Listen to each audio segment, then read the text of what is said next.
Shalom Ouvracha, on a pu étudier aujourd'hui une Gemara dans Masechet Bechorot Café, où on voit que Rav viendrait permettre d'arracher avec la main les poils qui se trouveraient au niveau du cou de la BMA pour qu'on puisse faire la shrita pendant Yom Tov.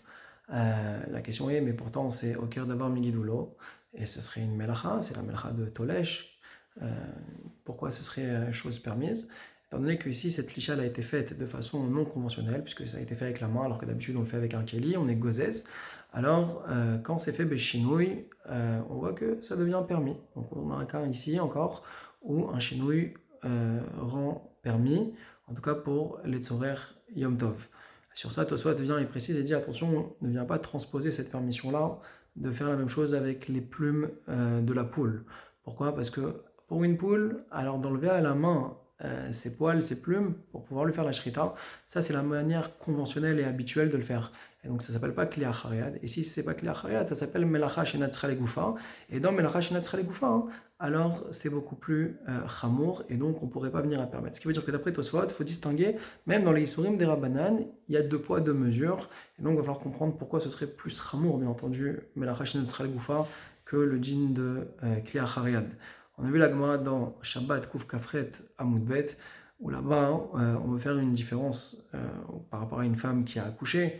Est-ce que Kever Patouar, ou là à ce moment-là on transgresse Shabbat pour elle parce qu'elle est considérée comme en situation de danger de vie, avec le cas où le Kever n'est plus Patouar, ni Stam à Kever, et là à ce moment-là on ne l'écoute plus, on ne transgresse plus Shabbat pour elle, et le Rajba rapporte au nom du Ramban que quand elle est dans le mois, d'accord, entre le 7 et le 30e jour, alors à ce moment-là, un Israël ne peut pas faire un Issour, même Midera Banane pour elle. Par contre, Amir Alegoy, ce sera un permis. Le Rajba pose la question et demande, c'est compliqué, c'est difficile à comprendre pour moi cette halakha-là, sachant que dans le Ktuvot, on a un cas explicite, que Mefarek Kli Achariad, on a le droit de venir et d'aller téter du pied de la chèvre, du lait pour le gonéar, celui qui souffre du cœur, il était relé chez Bosakana. Et on voit qu'on a permis un Issour Midera Banane. Alors dans ce cas-là, pourquoi ici on ne permettrait pas également à la Yoledet, à la femme qui a accouché? Sur ça, il répond et il dit qu'il faut nuancer, encore une fois, entre un Derabanan de Kli Achariad, où c'est vrai qu'ici c'est un Issour Derabanan, mais il ne ressemble pas aux autres Issourim Derabanan. Pourquoi? Parce que quand on fait Kli Achariad, on ressent pas, on n'a pas l'impression qu'il fait une melacha, justement parce que c'est fait de façon inhabituelle. Donc il n'y a pas de problème de maritaïn dans Kli Achariad. Ce qui n'est pas le cas pour les autres Issourim Derabanan de Jvout, ou bien de Melacha Shenat Legufa, où là il y a oui une ressemblance à la melacha. On a pu étudier également le Bet Yosef dans le Siman Shin Lamed Dalet, qui rapporte l'Oran, avec le cas de la Gemara de Ktuvot, du cas du tuyau qui avait des ksamim, qui bloquait, on va dire, le flux, et qu'on a vu que Bim comme Efsed, on a permis, avec le pied, de venir et d'arranger tout ça. Et il demande dans ce cas-là pourquoi on n'a pas aussi permis, dans Shin Lamed Dalet, de venir et d'éteindre un feu qui se déclare dans une maison. Il n'y a pas un plus grand Efsed que de perdre sa maison. Et on aurait pu venir et dire que de toute façon c'est un Issour que d'Arbanan, parce que c'est Melacha Shenat Legufa. On ne va pas réutiliser les Pechamim, donc Bim comme Efsed, on aurait dû permettre, comme c'est le cas pour le cas du Tsinor où il y avait des Kaskassim.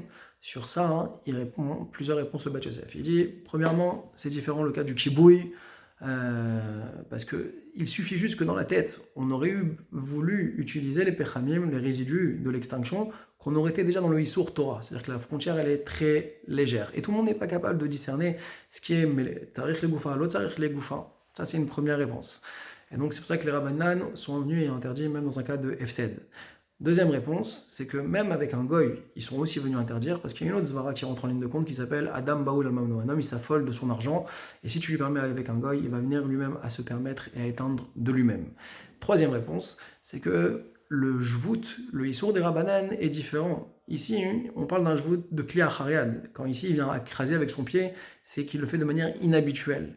Tandis que le cas d'éteindre l'incendie, alors ça c'est quelque chose qui serait fait normalement, puisque avec Amiral et Goy, l'extinction se ferait de façon normale, et encore une fois, même un Amiral et Goy, de façon normale, ce serait plus grave qu'un Israël fait de façon différente.